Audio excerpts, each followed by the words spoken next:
Hello guys, welcome to my channel.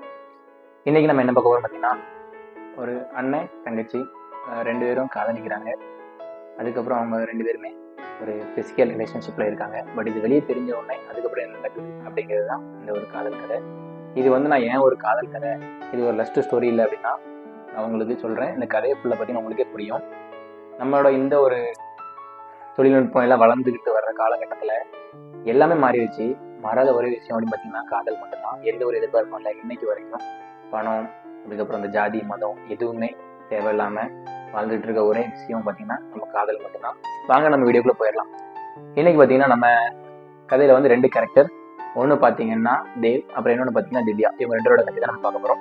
Dev பார்த்தீங்கன்னா ஒரு ஹைதராபாத்தில் வந்து ஒரு சின்ன கடையில் வந்து ஒர்க் பண்ணிட்டு இருக்காரு. பெரிய லெவலில் படிக்கவும் இல்லை. ஸோ அதனால ஒரு சின்ன ஷாப்பில் ஒர்க் பண்ணிட்டு இருக்காரு. அவருக்கு பார்த்தீங்கன்னா சொந்த பந்தம் யாருமே கிடையாது. அவர் தனியாக வாழ்ந்துட்டு இருக்காரு. அவருக்குன்னு இருக்க ஒரு பைக்கு, அது மட்டும் தான் அவரோட உலகம். அதே சுற்றுறது தான் அவருக்கு வந்து ஒரு பிடிச்ச விஷயம்.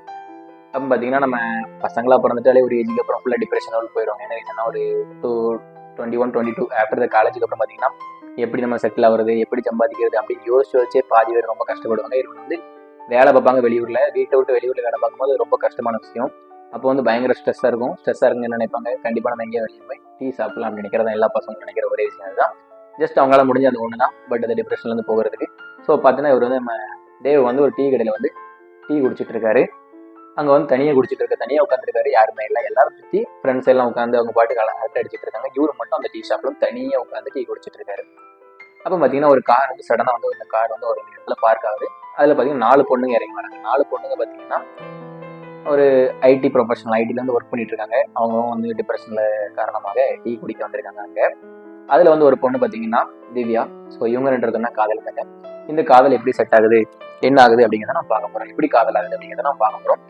நம்ம திவ்யா பார்த்தீங்கன்னா சொந்த ஊர் பார்த்தீங்கன்னா பூனேல இருக்காங்க. பூனேலாம் பிறந்து வளர்ந்துருக்காங்க. அவங்க படித்தது எல்லாமே அங்கே தான். ஸோ ஐடிக்கு மட்டும் வேலை பார்க்கறதுக்கு மட்டும் நம்ம ஹைதராபாத் வந்துருக்காங்க. ஹைதராபாத் வந்து நல்ல ஒரு ஐடி கம்பெனிஸ் நிறைய இருக்கும் அந்த சிட்டியில். ஸோ அவங்க வந்து வேலை பார்க்கலாம் நினச்சி வந்திருக்காங்க.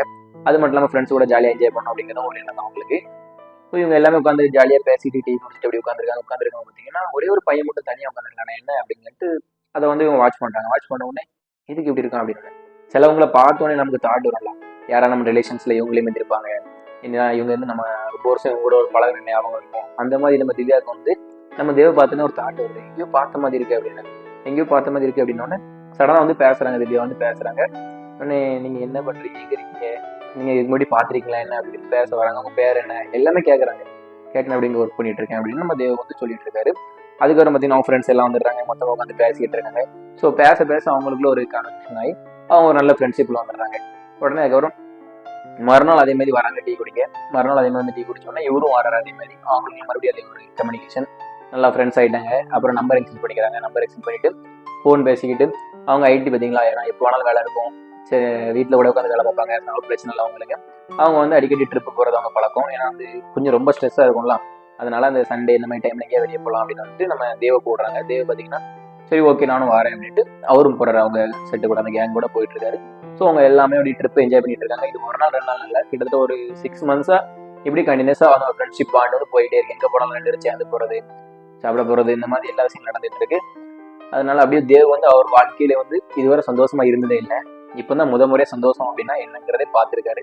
ஏன்னா அவ்வளோ சந்தோஷமா இருக்காரு. அந்த பொண்ணுங்களோட சுத்தும் போதும் ஜாலியாக இருக்கும் போதும் எல்லா பொண்ணுங்களும் தான் பேசுது. ஆனால் நம்ம திவ்யா மட்டும் தனியாக அவங்க கண்ணுக்கு அழகா தேடுறாங்க. அதே மாதிரி திவ்யா வந்து தேவ ஆரம்பத்திலே லவ் பண்ண ஆரம்பிச்சிட்டாங்க. ஆனால் அதை சொல்லவே இல்லை, பேருமே சொல்லவே இல்லை. 2 பேரும் பார்த்தீங்கன்னா ஒரு இடத்துக்கு போகிறாங்க. அங்கே டூர் பிளேஸு அங்கே போகிறாங்க. ஸோ தனியாக வந்து தனியாக வந்து பேசுறதுக்கான ஒரு வாய்ப்பு கிடைக்குது. வாய்ப்பு கிடைக்கும் பார்த்தீங்கன்னா நம்ம திவ்யாவும் தேவம் வந்து தனியாக அப்படி உட்காந்துருக்காங்க. ஸோ இந்த உலகம் எவ்வளோ அழகாக இருக்குல்ல அப்படின்னு சொல்லிட்டு அதை பற்றி பேசிகிட்டு இருக்காங்க. அந்த உலகத்தை பற்றி பேசிகிட்டு இருக்காங்க. அப்போ வந்து சூரியன் பாரு பகல் எவ்வளோ ஒரு கொடுமையாக இருக்குது, நைட்டு பாரு நிலா எவ்வளோ ஜிம்னு இருக்கு, அழகாக இருக்குதுல்ல அப்படின்னு சொல்லிட்டு நம்ம திவ்யா பேசிகிட்டு இருக்காங்க. அப்படின்னா உடனே நம்ம தேவ் வந்து ஒன்று சொல்கிறாரு, நான் அவங்ககிட்ட ஒன்று பேசணும் அப்படின்னோடனே என்ன சொல்லிடா அப்படிங்கிறாங்க. சொன்ன உடனே நீ எனக்கு சூரியனாகவும் நிலவாகவும் இருக்க வேண்டும் என்று நான் விரும்பவில்லை. நீ என் கண்களுக்கு இமைகளாகவும் நான் உன் கண்களுக்கு இமைகளாகவும் இருக்க வேண்டும் என்று விரும்புகிறேன். இதற்கு பதில் கூறடி கண்மணி அப்படின்னு சொல்லிட்டு சொன்ன உடனே டக்குன்னு உங்களுக்கு என்ன ஷாக் ஆயிடுச்சு. என்ன திடீர்னு கவிதைலாம் அப்படின்னு. கவிதைலாம் இல்லை, எனக்கு இது வந்து திடீர்னு அவங்கள்ட்ட சொல்லணும்னு தோணுச்சு. நீ வந்து என்ன கல்யாணம் பண்ணிக்கிறியா அப்படின்னு தேவ் கேட்குறாரு. நான் உன்னை லவ் பண்ணுறேன் அப்படின்ட்டு. உடனே நம்ம திவ்யாவும் ஆல்ரெடி லவ் பண்ணிட்டு இருந்தாங்களா, ஸோ அவங்களுக்கும் கொஞ்சம் அப்படியே சைலண்டாக இருந்துட்டு ஒரு கொஞ்சம் கழிச்சு சொல்லுவோம் அப்படின்ட்டு இருக்காங்க. அவங்களும் உடனே சொன்னால் நினைப்பாங்க. ஸோ அந்த ட்ரிப்பு முடிவில் அப்போ கொஞ்சம் பேசவே இல்லை. அந்த ட்ரிப்பு முடிஞ்சு போகும்போது அவர் வந்து ரொம்ப பதட்டப்பட்டு இருக்காங்க. தெரியாமல் நம்ம சொல்லிட்டோம், இந்த ஃப்ரெண்ட்ஷிப்பும் கட்டாயிரமும் இருக்குதும் அப்படின்ட்டு அவர் ரொம்ப மனசுல வருத்தப்பட்டு இருக்காரு. அந்த ட்ரிப் முடிவில் இறக்கி விட்டுட்டு காரில் இறக்கி விட்றாங்க. நம்ம தேவை இறக்கி விட்றாங்க. வந்து இறங்கி பேசுகிறாங்க. பேசும்போது வந்து டக்குன்னு ஹக் பண்ணிவிட்டு, நானும் உன்னை லவ் பண்ணுறேன்டா, நான் உன்னை லவ் பண்ணதுனால தான் உன்னை இவ்வளோ தூரம் நான் அவங்க கூட சுற்றிட்டு இருக்கேன் அப்படின்னு சொல்லிட்டு 2 பேரும் நல்லா ஒரு க்ளோஸ் ஆகிட்டாங்க. 2 பேரும் க்ளோஸ் ஆனோடனே நம்ம தேவுக்கு சந்தோஷம் தாங்க முடியல. வாழ்க்கையில் இத்தனை வருஷம் அவர் கஷ்டப்பட்டது எல்லாமே ஒரே நிமிஷத்தில் காணாமல் போயிடுச்சு. ஏன்னா அவ்வளோ சந்தோஷம் அவர் மனசுக்குள்ள. ஸோ அதுக்கப்புறம் கண்டிப்பாக லவ் பண்ணுறாங்க. 2 பேரும் நிறைய ட்ரிப்பு அது இதுன்னு பயங்கரமாக என்ஜாய் பண்ணிட்டு இருக்காங்க லைஃப்பில். தேவ் பார்த்தீங்கன்னா அந்த டைம் வந்து ஒரு சின்ன அப்படியே ஒரு படிப்படியாக டெவலப் ஆகி ஒரு சின்ன ஒரு ஹோட்டல் வைக்கிறாரு. ஹோட்டல் வச்சு அவர் பிஸ்னஸ் அப்படி பிக்கப் பண்ணிட்டு இருக்காரு. அந்த டைமில் பார்த்தீங்கன்னா வீட்டில் வந்து பேசு அப்படிங்கிறாங்க. எப்படி உங்கள் வீட்டில் ஒத்துக்குவாங்க அப்படின்ட்டு திவ்யா கிட்ட கேட்குறாரு தேவ். நான் வந்து எங்கள் வீட்டில் ஆல்ரெடி பேசிட்டேன், எனக்கு வந்து பிரச்சனை இல்லை அப்படிங்கிறாங்க. என்ன ரீசன்னா அவங்க வீட்டில் வந்து பையன் பொண்ணு மட்டும் தான், ஒரே ஒரு பொண்ணு மட்டும்தான், யாருமே இல்லை. அதனால எப்படி பையன் வந்து யாருமே இல்லைம்மா அப்படின்னு சொன்னோடனே அவங்களும் ஒத்துக்கிட்டாங்க. சரி ஓகே, நமக்கும் பையன் இல்லை, பையன் மாதிரி நினச்சிக்கலாம் அப்படின்னு சொல்லிட்டு அவங்களும் நல்ல பையன் அப்படிங்கிறா, அதனால ஓகே அப்படின்னு அவங்களும் ஒத்துக்கிட்டாங்க. ஸோ ஓகே அப்படின்னு சொல்லிட்டு ஒரு நாள் வீட்டுக்கு வராரு. வீட்டுக்கு வந்தோடனே ஹாலில் வந்து ஒரு பெரிய ஃபோட்டோ மாட்டிருக்கு. அதில் அவங்க ஃபேமிலி ஃபோட்டோ மாட்டிருக்கு. சின்ன வயசு ஃபோட்டோ, நம்ம திவ்யா சின்ன வயசுல இருக்க ஃபோட்டோ மாட்டிருக்கு. அப்புறம் அவங்க அண்ணன் காணாமல் போன அண்ணன் ஃபோட்டோ இருக்குது. அவங்க அப்பா அம்மா ஃபோட்டோ இருக்குது. இதை பார்த்த உடனே திவ்யாட்ட கிட்ட இருந்து பையன் யார் அப்படின்னு திவ்யாட்ட. இந்த பையன் வந்து பார்த்தீங்கன்னா இதுதான் எங்கள் அண்ணன், எங்கள் கூட பிறந்த அண்ணன், சின்ன வயசுலேருந்து தொலைஞ்சிட்டான். என்ன ரீசனா, நாங்கள் ஒரு ட்ரிப்புக்கு போயிருந்தாங்க சின்ன வயசுல, எங்கள் ஃபேமிலி டெல்லி கூட்டு போயிருந்தாங்க. அப்போ சடனாக காணாமல் போயிட்டோம். அவங்களை எவ்வளோ தேடி பார்த்துட்டாங்க, கிடைக்கவே இல்லை. ஆனால் வந்து யாராவது கிட்னாப் பண்ணியிருப்பாங்க கூட நினச்சோம், ஆனால் கிட்னாப் பண்ணல அப்படின்னு எங்களுக்கு ஒரு த்ரெட்னிங் கால் கூட, ஃபோன் கால் எதுவுமே வரல. எப்படி எங்கள் அண்ணன் மிஸ் ஆகிட்டாங்க, எங்கள் அண்ணன் கிடைக்கவே இல்லை அப்படின்னு ரொம்ப ஒரு ஃபீல் பண்ணி சொல்லிட்டு இருக்கா. சொன்ன உடனே இவர் வந்து டக்குன்னு போய் ரூம் போது அந்த ஃபோட்டோ எடுத்து வச்சிருக்காரு. அதை எடுத்து பார்க்காரு. எப்படின்னா சின்ன வயசுல வந்து ஒரு இடத்துல ஒர்க் பண்ணிட்டு இருக்கும்போது ஃபோட்டோ எடுத்து வச்சிருந்தாங்க. அந்த ஃபோட்டோ பார்த்தீங்கன்னா அதே பையன். அப்போ தான் அவருக்கு வந்து புரிஞ்சுது என்னன்னா, அவரை தூக்கிட்டு வந்து ஒருத்தர் வளர்த்துட்டு இருந்தாரு. அவர் வந்து சின்ன வயசுல தூக்கிட்டு வளர்த்துட்டு இருந்தார். யாருமே இல்லைன்னா சொன்னாங்க, டெல்லியில வச்சு தூக்கிட்டு வந்து ஒருத்தர் வளர்த்தாரு. அவர் என்னன்னா அவங்க அப்பா அம்மா வந்து ஒன்று விட்டுட்டு போயிட்டாங்க அப்படின்னு, உங்க மேலே வெறுப்பில் ஒன்று விட்டுட்டு போயிட்டாங்க அப்படி இப்படின்னு அவர் வந்து போயா கதையாக சொல்லி அந்த பையனை மனசை மாற்றி அவர் சொந்த இதுக்காண்டி வேலைக்காண்டி வச்சிருந்தாரு அவனை. ஸோ அதுக்கப்புறம் ஒரு கட்டத்துக்கு மேலே அவன் புரிஞ்சு வெளியே வந்துட்டான். அதுக்கப்புறம் தான் அவருக்கு உண்மை தெரிய வருது, இப்படி தான் நம்ம வந்து மிஸ் ஆகியிருக்கோம் வீட்டில் இருந்து அப்படிங்கிறது.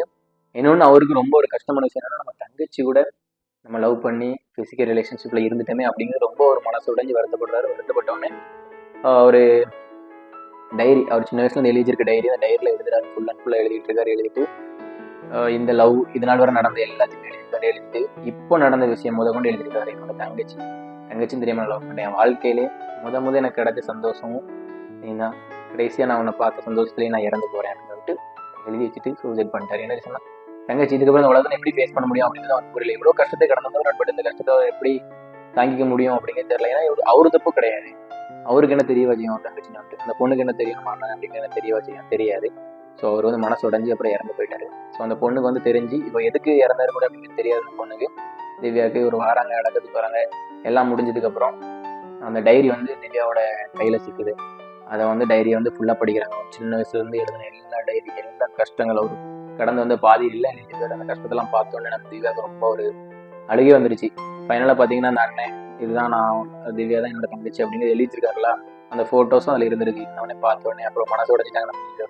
சரி நமக்கு இப்படி ஆகிருக்கக்கூடாது அப்படின்ட்டு, நம்ம அண்ணன் உயிரோட இருந்திருப்பான், சரி என்ன காதலிச்சு அவனை இறந்து போயிட்டான் அப்படின்ட்டு ரொம்ப வருத்தப்படுறாங்க. அவங்க வீட்லேயும் சொல்லவே இல்லை. ஒரு 5 years ஆச்சு. 5 years ஆன மேரேஜ் எல்லாம் முடிஞ்சு அவங்களும் நல்ல ஒரு வெளியூரில் ஃபாரினில் செட்டில் ஆகிட்டாங்க.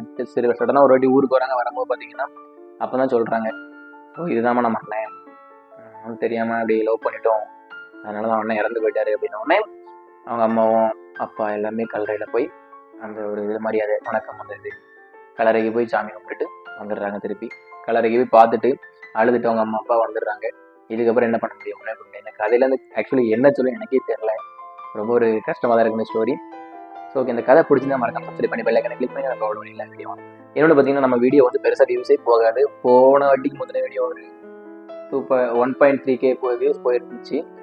அது வந்து யாருமே ஒரு லைக் போடு ப்ளீஸ், ஒரு லைக் போட்டுருங்க, சப்ஸ்கிரைப் பண்ணி வச்சிருங்க, அப்போ தான் போட வீடியோ எல்லாம் வரும். Okay bye.